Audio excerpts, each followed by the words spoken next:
السلام عليكم اخواتي، كي دايرين؟ لاباس عليكم؟ نتمنى تكونوا بالف خير. معكم زكيه الفيري من قناه ويتزاكيناز. اليوم ان شاء الله غادي نشوف معكم وصفه جديده،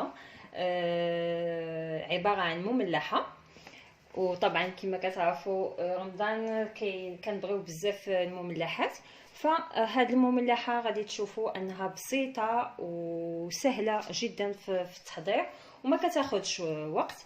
نقدروا نسميوها كيش الشمس او كيش سولي. غادي تشوفوا الشكل ديالها كيجي رائع وسهله جدا.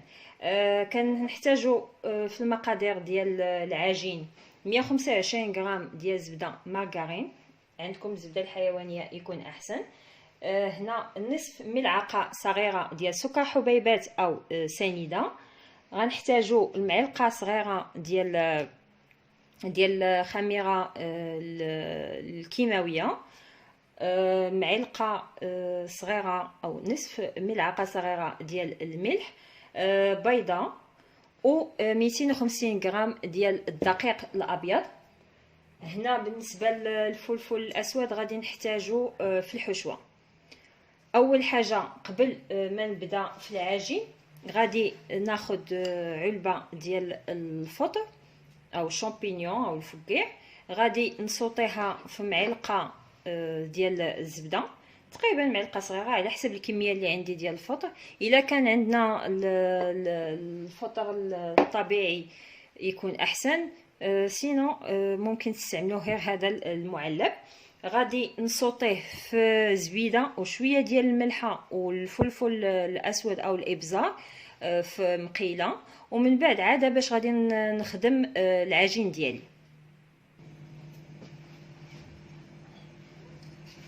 غادي نوضع الزبده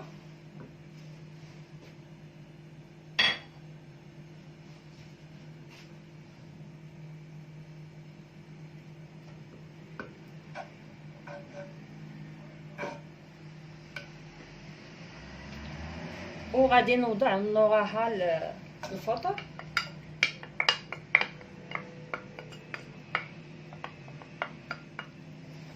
وغنتبلهم بشويه ديال الملحه وديال الابزار. العافيه خاصها تكون مجهده باش ما يطلقش لينا الفطر الماء.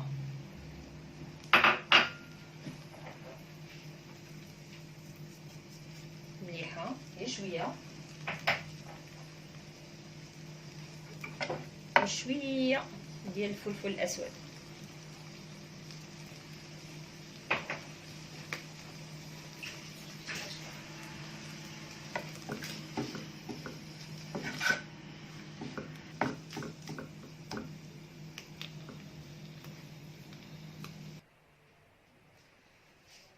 دابا غادي نبدا في العجين.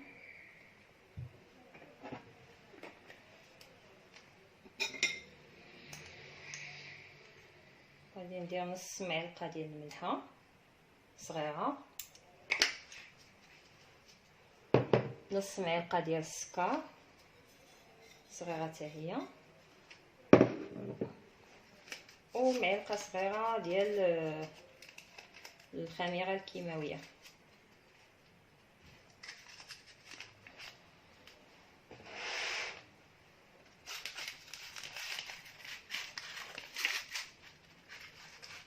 نوجدها، غنخليها هنايا، منديرهاش دابا.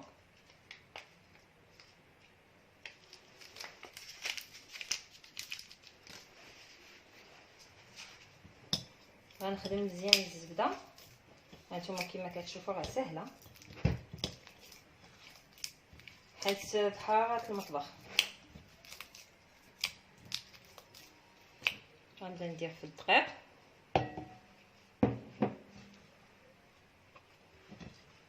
نحاول هاد الدقيق نلبسو مزيان هاد الزبيده، ومن بعد غادي نشوف الا احتاجيت الماء راه غادي نزيدو. كنعتذر بعض المرات كنسى راسي كنبدا نهضر غير بشويه، مع العاده ديالي انني كنهضر بشويه صراحه. فكنسى ان الفيديو خاص يكون الصوت مسموع. غنبقى انا نخدمو مزيان ومن بعد نرجع لكم. دابا غادي نوضع الخميره ديالي وغادي نضيف البيضه.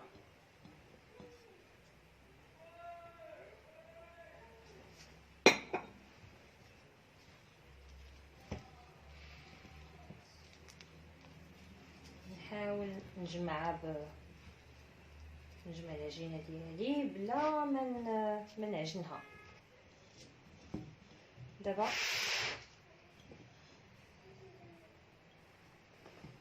غنكملها هنا.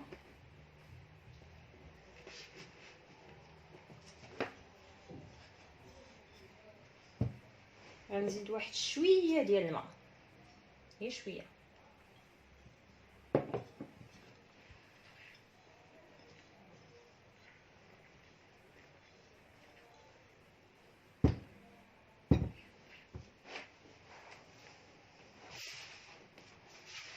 هانتوما كما كتشوفوا كندير لها غير بحال هكا.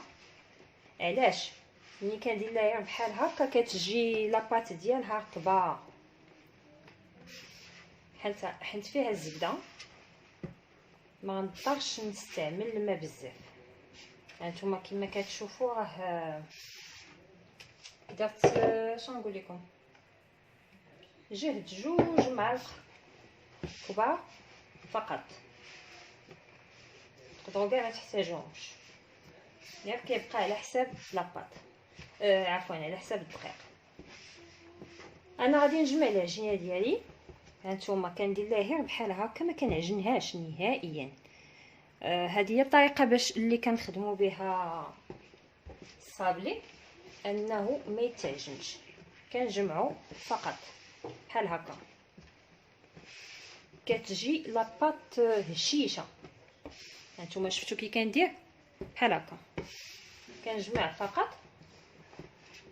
وغادي نسرحها واحد شويه، غادي نخليها ترتاح، ومن بعد ديك الساعه غادي نطلقها وغادي نكمل معكم الفيديو ان شاء الله. نخليها واحد نص ساعه ترتاح. صوبت العجينه ديالي على هذا الشكل، ودابا غتشوفوا معايا كيفاش غادي ندير لها. غادي نقطع بحال هكا بلا ما نوصل حتى للاخر، بحال هكا. واحد الملاحظه، بامكانكم ديروا حتى اش كيقولوا لها الخميره ديال الدار الا بغيتو، بحال هكا.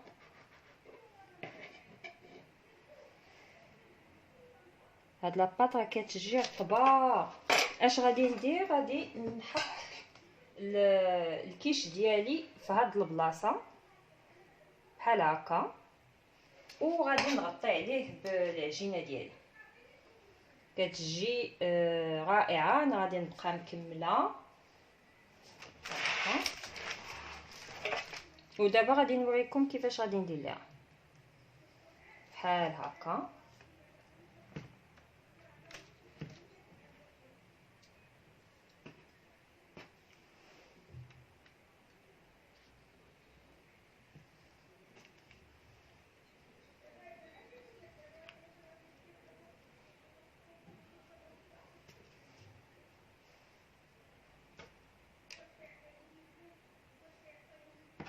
بحال هكا. كنكونوا موجدين واحد البيضه اللي غادي نخفقوها مزيان وغادي ندهنوا بها.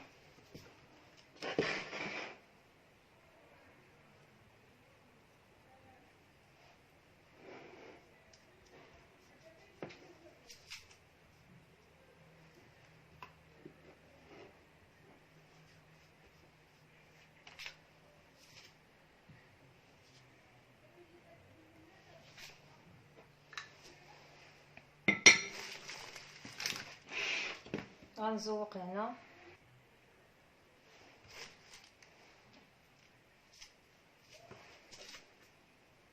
ودابا غادي نوضعها في الفران ان شاء الله حتى طيب، ونكمل معكم التقديم النهائي ان شاء الله. المملحه من بعد ما خرجتها من الفران، دابا غادي نكمل الزواق. هنا غادي نزوق بالفرماج، المايس، وهنايا استعملت انايا استعملت الاسقمري. ممكن نتوما تستعملوا الطون، المهم السمك المعلب، والمايس، والفرماج احمر. هنا غادي نخلط المايس مع الحوت. انا مع هاد الاسقمري اللي استعملت مالح، فما غاديش نضيف الفلفل الاسود. دابا غادي نبدا نزوق هاد البلايص اللي خاويين، هما انا اللي غادي نوضع فيهم هاد الخليط.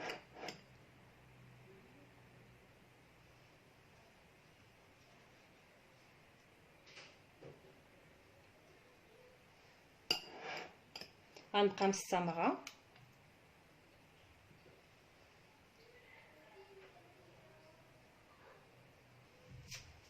ودابا غادي نزوق بالفرماج.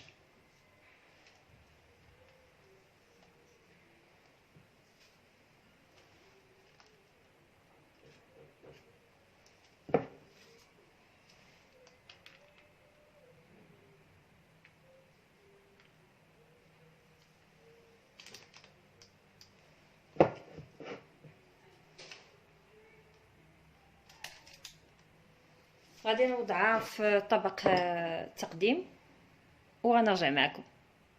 المملحه ديالي كتجي على هذا الشكل. درت هذا الاقتراح،